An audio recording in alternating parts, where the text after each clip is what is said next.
These are the kind of things that we deal with. Before, if you told me a person has mental illness, is that like multiple personality disorder? Knew nothing about this stuff. And then we started learning about all the different symptomology here, all the bipolar, schizoaffective disorder, schizophrenia, PTSD, all these things, dementia, all these different kind of things. These are what the officers are dealing with. And for those who have kids, anybody have teenage children?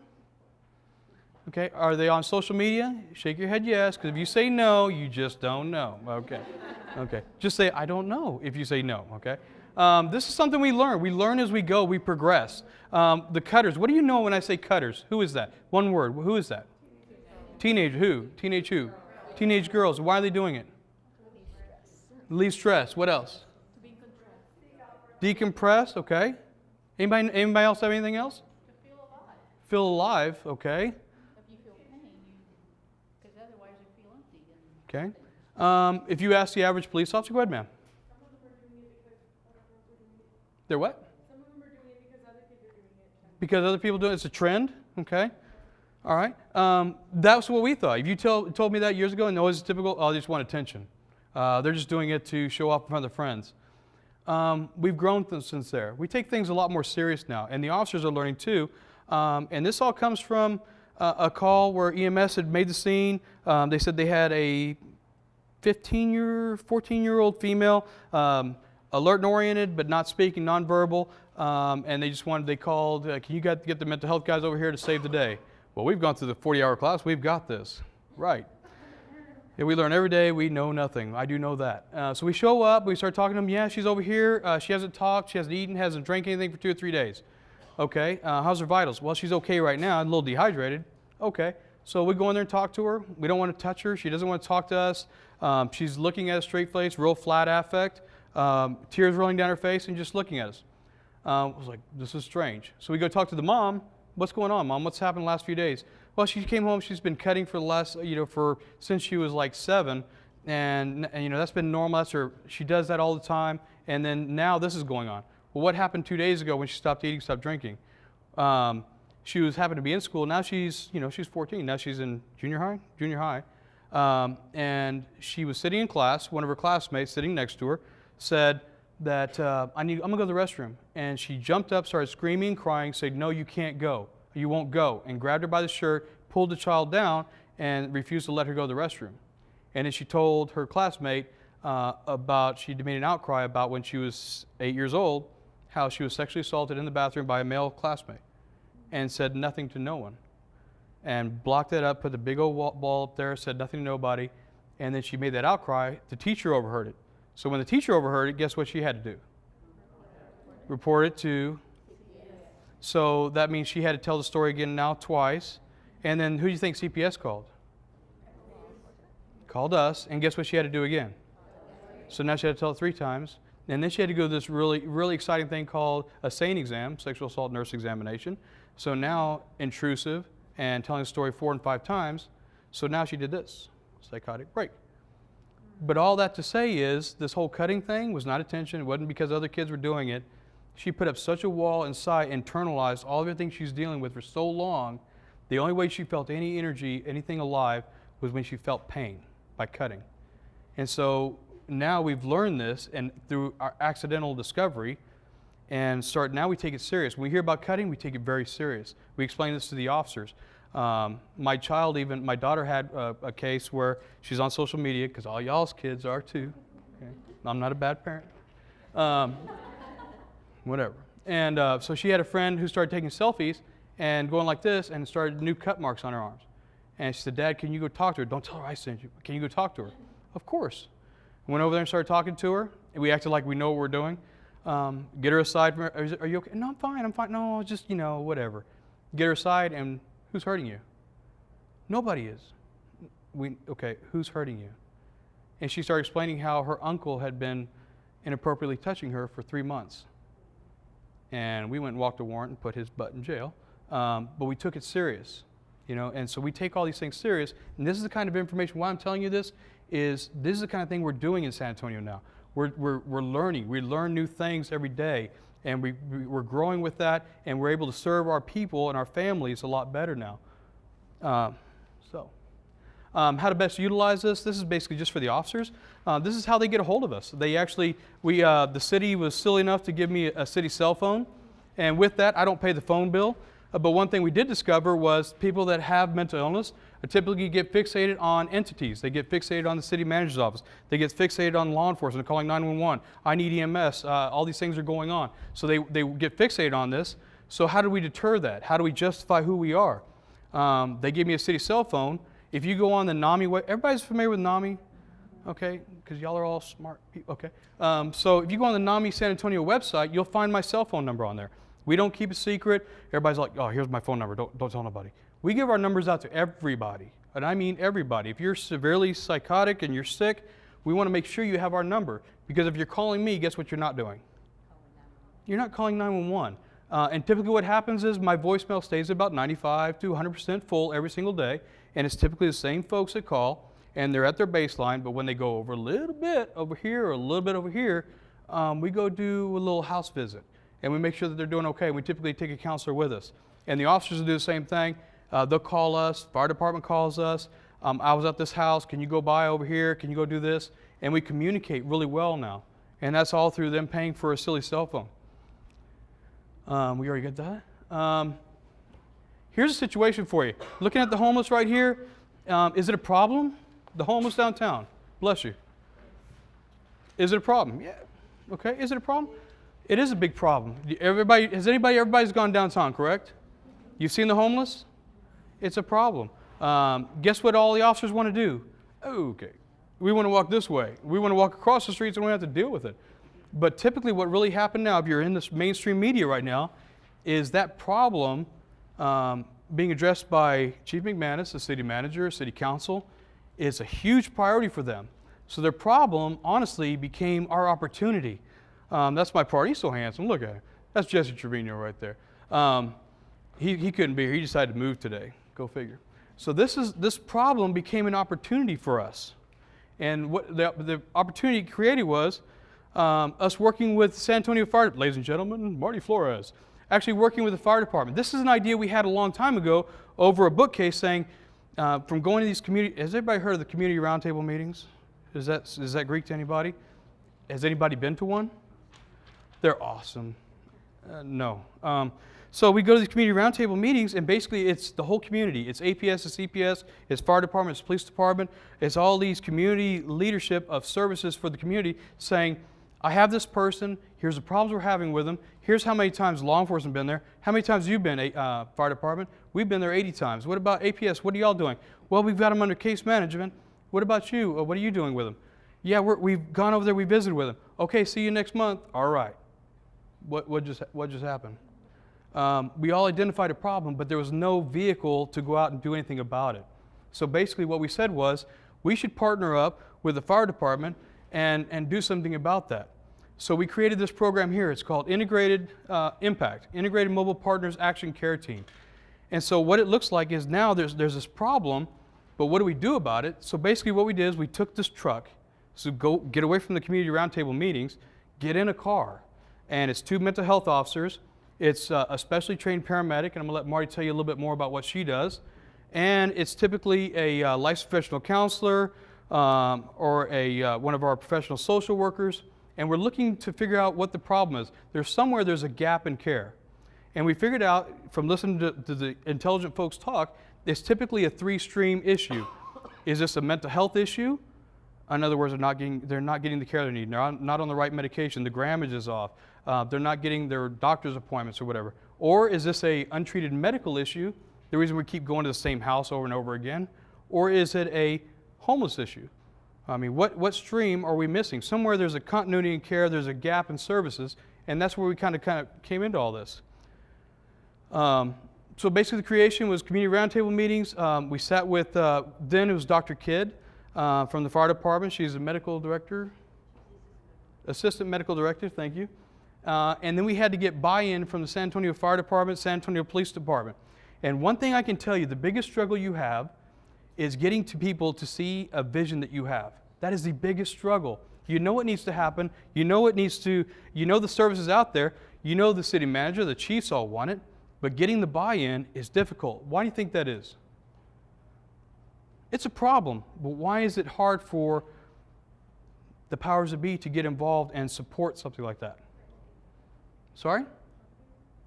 I'm sorry? Money. It costs money. So if you take an officer off the street to go deal with the problem, it costs a lot of money. So basically what we've realized and learned is it's basically either you pay me now or you pay me later. So we're going out and learning and meeting these folks and finding out what their needs are, where we're missing. Oh, look at Marty up there on top. She's amazing. And like I said, this is what it looks like. It's 2 mental health officers. Our specially trained paramedic, she's with MIH, which is Mobile Integrated Health. I don't want her to tell you about that. And usually our mental health professionals. Can you tell us a little bit about what MIH is? MIH, Mobile Integrated Healthcare, we started about 1.5 years ago, and one of the problems that we found with the fire department is we have high volume utilizers, people that were calling 911 more than 10 times in a year. And you think 10 times is a lot. Some of these people were calling 60, 70, 80 times in 1 year. Well, typically our only choice is to either take them to the hospital or not. Most of the time, neither one of those was the most appropriate for these people. So we kept seeing this problem growing and growing, but we weren't able to do anything about it. So about 1.5 years ago, we got 5 paramedics. We sat in a room and we said, we're going to build a program and try to figure out how we can help these people. So we met with Dr. Mathias, got her input. We met with San Antonio Food Bank. We met with pretty much every resource that we could find to say, okay, when we go to somebody's house, we're not going to be on the clock. We've only got 10 or 20 minutes to be there. We're going to sit with them and we're going to say, what need is not being met that you call 911? Let's get it to where 911 is not the catch-all. Was it that they didn't have a primary care physician? Okay, we're going to get them hooked up with that. Is it that they didn't have any food? Okay, we're going to get them hooked up with San Antonio Food Bank. So any problems that they had, ranging from, hey, I need a ramp to get in and out of my house, to can you raise my chair up a little bit so I don't have to call the fire department when I try to sit down and I fall? So it was a complete range. So we started addressing each one of those issues.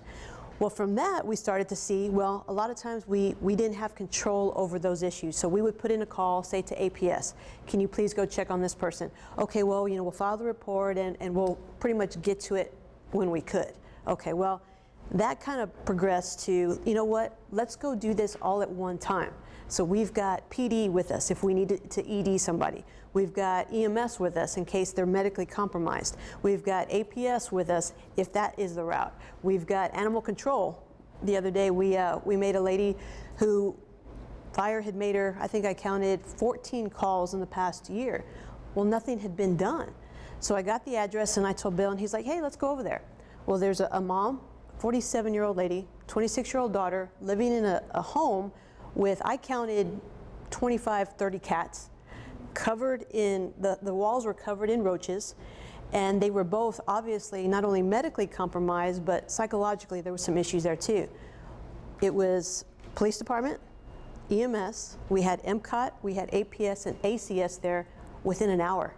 That just doesn't happen. So that's completely unheard of. So now we've got the daughter, we've got an appointment for next Wednesday, because MCOT did an initial assessment. They set her up with an appointment. We've got an exterminator that's going to go out there. We've got a cleaning company that's going to do a heavy clean. We've got the mom in with APS, who they're going to help get her into a new home. That's how it's supposed to happen. That's what's supposed to be done. That's impact. So out of the need that we saw, it just took a while for us to figure out how to do it, and here we are. So. Anybody have any questions for her? She's amazing. So basically what we learned is her problems are our problems, and we all have the same problems. So Adult Protective Service coming on board now and working with us and finding out if it's a medical issue or mental health and getting them the help they need, it's really creating some really good situations. Yes, sir. Question, were you able to, that's a great initiative, someone look at how much money we actually saved? Chris, yeah. By pulling all that together and then show that's true, when you call people, they say we don't have enough money. No, actually, we don't have enough money, so we need to do that. Well, we are literally about 1.5 months old. So we're still in the process of gathering data, and we've got Jesse, the other partner, who he's amazing with data and figures and numbers, and he's the one that's maintaining all that information. So that way we do have a package to go to Chief McManus and Chief Hood and say, yes, it's costing this, but look what we're able to accomplish. Look what we're doing. long-term for these people. Because the quick fix is, yeah, I can put somebody in the back of my ambulance, take some vitals and take them to the ER, but then what happens? They either sign out AMA or they get discharged. Oh yeah, follow up with your PCP in 4 weeks. Nothing was accomplished. Whereas something like this, not only do we do that initial call, but then we have the ability to follow up and make sure and go see that person. Hey, did you go see you made your appointment? Well, I didn't. Well, you know what? Hang on, make a phone call. I'm bringing him right now. We put him in our vehicle and we drive him to his appointment. So we're saving long term, but bottom line, we're doing what's best for the consumer. So I mean, it's a beautiful approach that really, for example, therapists that work in the school system utilize this holistic approach in getting and servicing the families.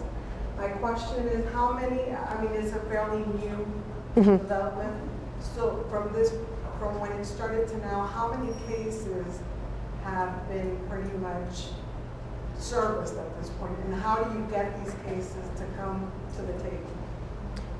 Come what to the table? Because we go to them. We go knocking on the doors. So we make the initial contact.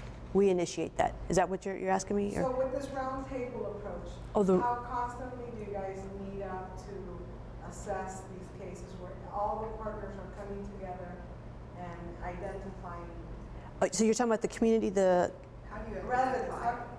Oh, okay. How do you identify the residents? Okay, I'm sorry, I didn't understand. The first thing that we did is we went through our databases and found again what we call our high volume utilizers. Okay, the people that have been calling 60, 70, 80 times. Well, we compared it with their high volume utilizers, and believe it or not, okay, then we started with it, even with CHCS, that blended. So we're cross-referencing all these people, and we would get that list. And then we go by that. We also have a list of our field referrals, like our fire units. They're like, hey, Marty, you know what? We made this place again. Can you please go check on it? And we have a running tally of all those field referrals. So we'll take some of those. And then we just kind of do. Remember that there's one team right now. So we're doing what we can. You're looking at the whole, yeah. Does that answer your question though? It's still, kind of like Summarize too, it's still a work in progress. And the biggest thing that we're discovering now is where we failed. And we take pride in learning where we're failing and where we have failed. I've been listening to all this, but I'm saying, okay, I know your team is here, okay, and you're doing all this, but why can't you, or Chief McManus, the city, whatever, why can't you hire social workers, licensed social workers to go with one of y'all, since they have been educated, internship, everything like that, and not to take away, you were an officer, you went to law enforcement and all that, and this is their specialty. Why can't you hire, like, you have 6 officers, why can't you hire 6 social workers? Can I answer that just from our end? And then I see another thing when she was mentioning that you get a call, receive a call saying, this person is living with this species, whatever. Isn't it kind of crossing like Adult Protective Services or the other Department of Protective Services, whichever way? Aren't we crossing? Can't you just call them and say, listen, we have a problem here? I can, but when will that problem be addressed? Well, see, then there is an issue because, that should be taken care of by that department. Well, and it was taken care of. She made the scene with us, and she did her part, which typically. Emails, which helped. Well, no, but I'm saying, but she was there on scene. Oh, yeah. Versus, me getting on the phone and filing a report, and then it goes through the process. I don't know when anybody's going to come check on this lady. So having her there on scene, again, she took care of her expertise. He did his, I did mine, MCOT did theirs, and that's what we're trying to accomplish. But to answer your other question, it goes back to funding. We're having to scrape for this. I mean, we're almost 300 officers short right now. But typically right now what we're doing though to meet that portion of it is the Center for Healthcare Services provides us licensed professional counselors that are, we have a brandy. We have a brandy friend that actually is one of our LPCs that actually goes on calls with us, accompanies us, and that's the whole point of what we're doing is finding out the psychological services that are being missed as well.